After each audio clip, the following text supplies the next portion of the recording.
Should you go into union plumbing or open shop? Let's talk about it. I'm Kenny Molotov, licensed plumber, professional magician, and entertainer. On this channel, I go through the ins and outs of my career in plumbing.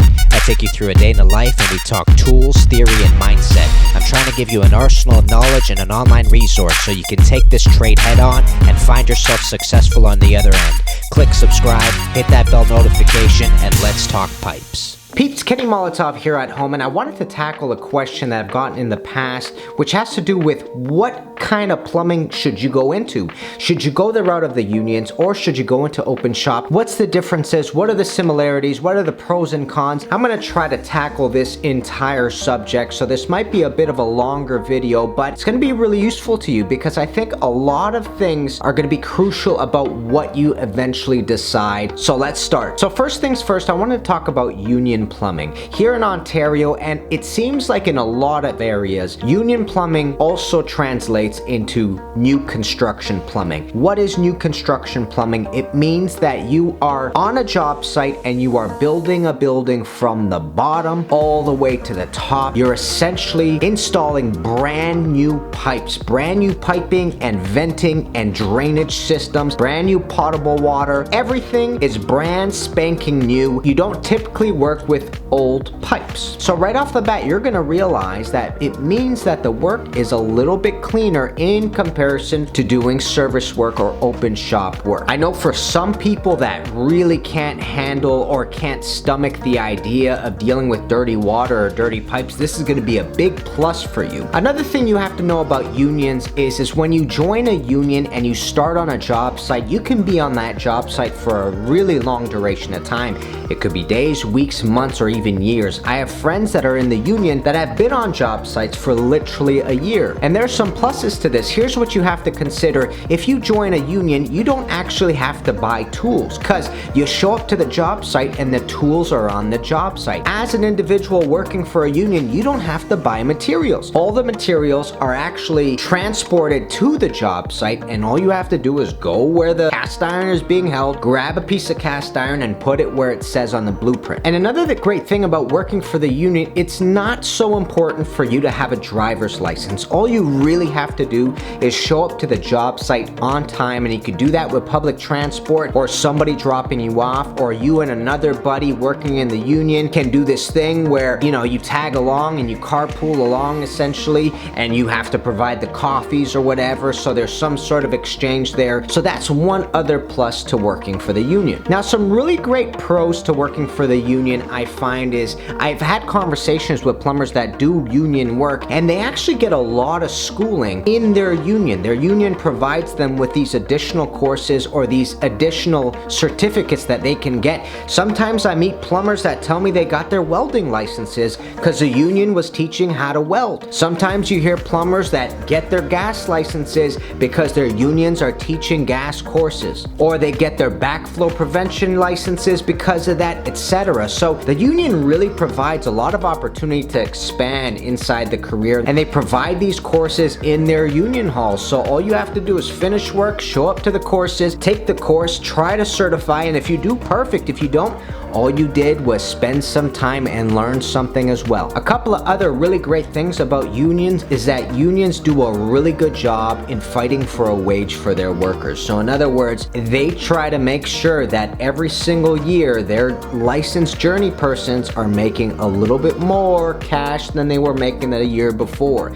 And then as an apprentice, you're coming in and they make sure in your first year you're making a certain amount, second year you're working for the same amount as all second years, third years are making the same amount as all third years, fourth years, etc. So as a service person myself, I tend to ask what's going on in the union just to find out if the wages are actually the same, or, you know, can I nudge my boss to find out if I can make what a union wage worker is making. Now, a couple of things I do want to state about unions that I do find to be a little bit of a con. Here's one really important one. The thing is that new construction really depends on how the market is going. And typically what I've heard is that when the market's doing poorly, and I'm talking about the economic status of the country, if it's moving towards a recession, a lot of the money dries up or the money is being pulled out at that time. And the sad thing about that is new construction, building altogether takes a really big hit because of that, because all of a sudden the money dries up or it's being pulled out. That means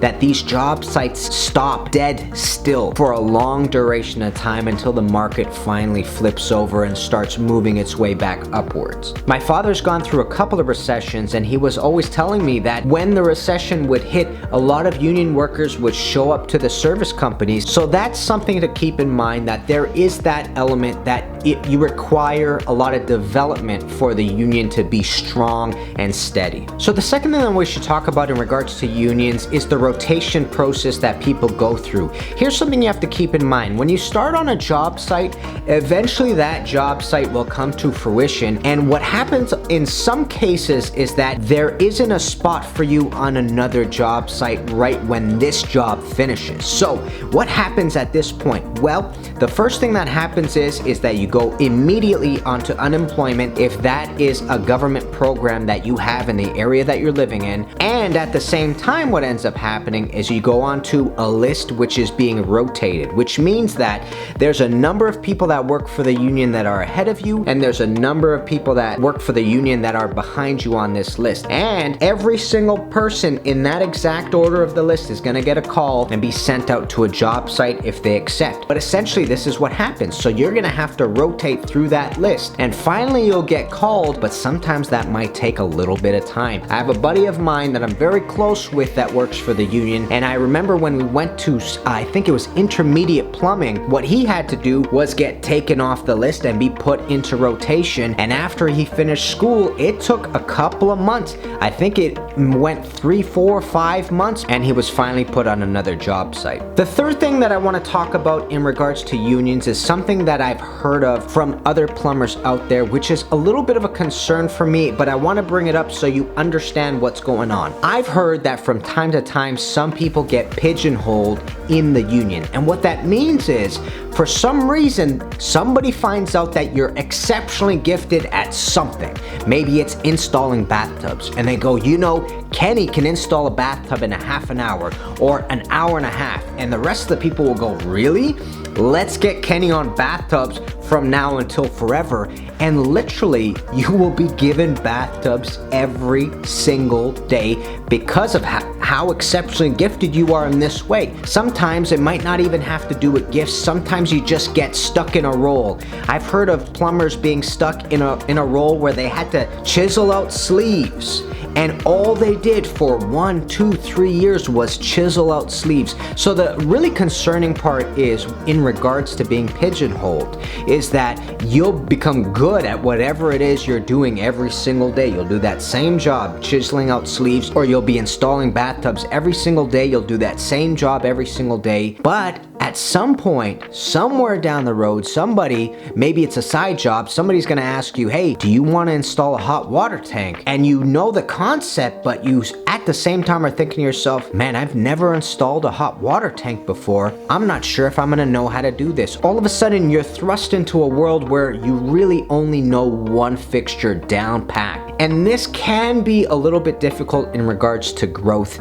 Now, keep in mind, this doesn't happen to everybody. It sometimes happens to plumbers, but it's not always the case. But I want you to be aware of it so that if you do go the union route and you find that you have the same job every day, you might want to show up one day and talk to your foreman and say, look, I've done this for 3 or 6 months right now. I'm kind of sick of doing this one thing. Any chance I could try something new? Because versatility is really going to help with your growth as a plumber. So now that we've gotten unions out of the way, let's talk open shop. And you're talking to an individual that does service plumbing day in and day out. Now, one of the major differences between service plumbing and union work, especially here in Ontario, is the unions do new construction, brand new pipes, brand new plumbing systems, but the service plumber works with old pipes and with old plumbing systems. And this really introduces a bunch of variables that you don't really get with brand new systems. And what that means is sometimes the codes you're dealing with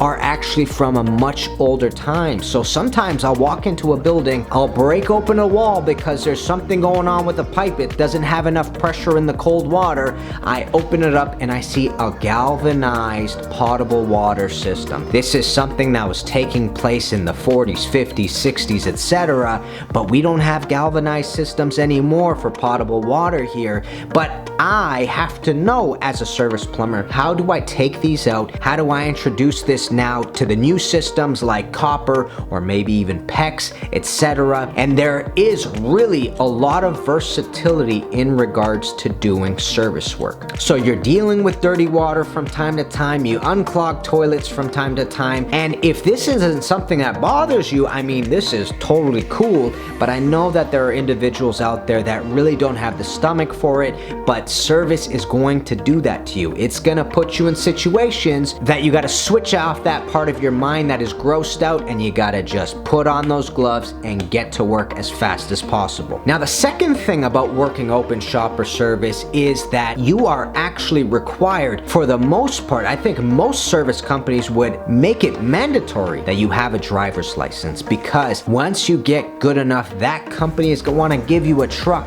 that says their name on the truck, and they're gonna want you to run out to different job sites, different calls, so that you can go ahead and fix whatever it is that you need to fix. So having a driver's license is a major asset, and sometimes when you're really good or you have the perfect string of calls, you might go out to 4 or 5, even 6 calls a day. So your ability to show up has a lot to do with your ability to do the service work that you're doing. Another difference between unions and open shop is that you are lugging around all the tools, and all those tools that you have in the truck are yours. For the most part, you're gonna have to buy a toolbox, you're gonna have to buy all the tools that accompany all the service work that you know how to do, and also the material that you buy is all up to you as well. You have to go to the supplier, you have to ask for the materials, you gotta buy them, you gotta go to the job site, you gotta install them, and if you don't have the right materials, you gotta go back to the supplier. That is all on you as a service plumber. So one of the major differences between union and open shop work is that there's a very large investigative element to doing service work. A lot of times you're gonna get called because there is some sort of leak going on, but nobody has any idea where this leak is taking place. So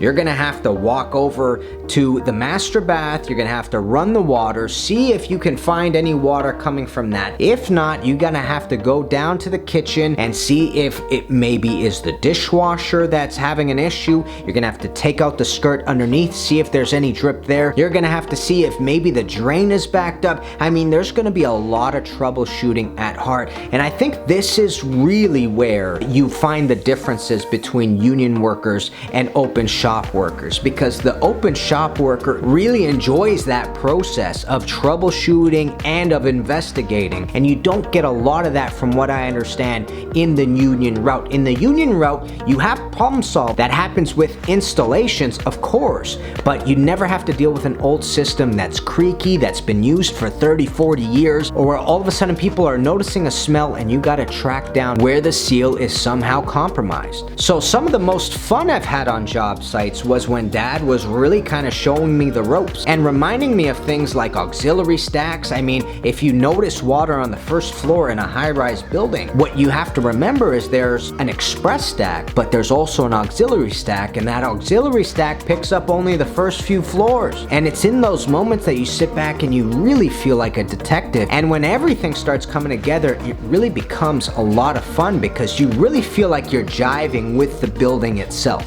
Now, a couple of things that I think are similar with some companies and unions is that some companies will actually pay for you to go get other certification that company needs. So for example, if the company you're working for really need a backflow technician, what they can do is take one of their journey person plumbers, let's say yourself if you're licensed, and they can actually send you to take a backflow course, get certified, and they'll pay for it all, because they get a lot of calls that say, hey, we have a backflow preventer, are you guys able to do it? And they say, you know what, we have somebody in school right now, within the next couple of weeks, we'll be able to come by and take a look at that for you. So there are some companies that'll definitely fork out the money to do that, because it's not only a benefit for you, but it's also a benefit for them to have somebody with that certification on the team. With some other companies, they might not be able to afford it, especially the smaller companies, but that's definitely a parallel with the union side of things. And when we talk about benefits, it really depends on the company as well. I mean, there are lots of big service companies out there that also provide benefits to their workers just like unions do. When you look at a company like my father and I, it's really just a two-man crew, so we don't have enough people to justify buying benefits as of yet. But once we start having 3, 4, 5, 6 employees, that's the time where we're going to be able to take that money and invest it towards having benefits, which is an incentive to bring more people on the team. And now in regards to getting paid and the wages that you get paid, I do find that there's a little bit of a discrepancy between unions and open shop workers.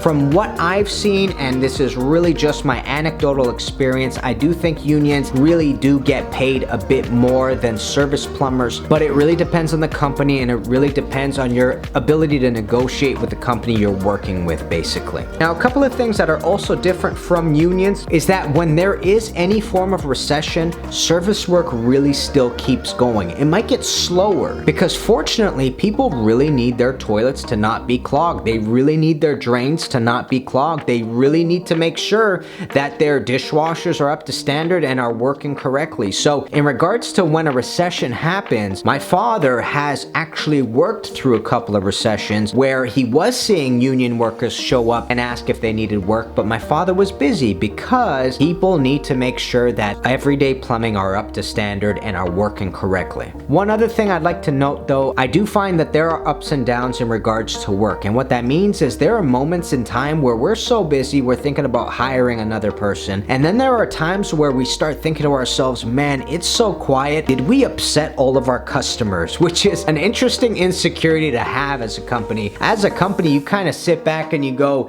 man, did we overcharge, or did we tick off a bunch of our customers? What's going on? Why aren't people calling? You know, when you start looking at the school year, you start to realize how much of the school year affects work. So one funny thing that we noticed is right around September, it kind of gets quiet for us as a service company, and I think that's because there's a lot of back to school shopping. Schools are going to finally open up, which means people are just coming back from their vacations. The month of August is their last opportunity to go out as a family and like take a couple of weeks off. So it gets quiet for some reason, and those things kind of justify why it gets quiet. Also, right before Christmas, we find that it gets kind of quiet as well. People are at that point where they're either buying gifts or they're ready to take a couple of weeks off because school is going to be out again. But we find that once Christmas and New Year's is over, man, the calls start coming in left, right, and center. And then once you start going towards summer, that's when it really picks up for you, because summer for almost everybody is renovation season. And especially when you have such a long winter here in Canada, when summer comes, man, everybody wants their renovation done ASAP, yesterday, you know what I'm saying? So it does get hectic in summer, and you do sweat a lot in summer, and you spend a lot of your weekends doing side jobs in the summer. So there are ebbs and flows in regards to how busy and how quiet work is in regards to service work. Now, I spoke about being pigeonholed in the union. One thing that I want to say about service work is that you can do a couple of different types of service work.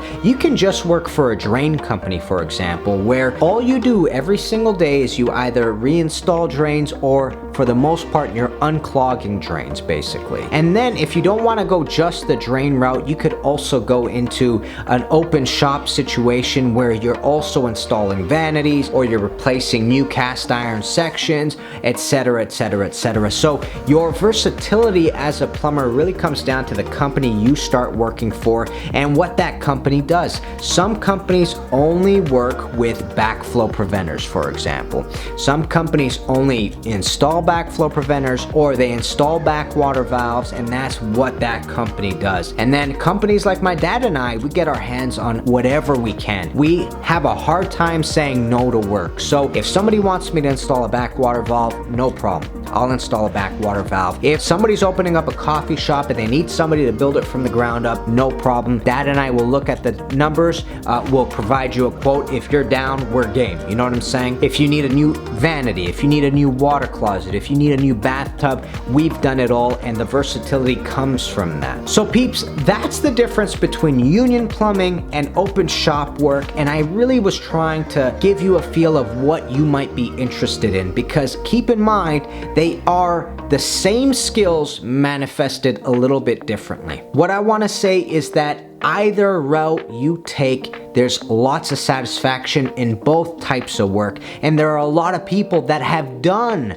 both types of work, and there's nothing wrong with that. Actually, I think it makes you even more versatile as an individual, and it means you're constantly growing as well. So peeps, I hope this video helped. Like, subscribe, comment below. Let me know, would you choose union or open shop according to my analysis that I gave you? And I'll see you plumbers very soon. Kenny Molotov, guys. Peace, baby.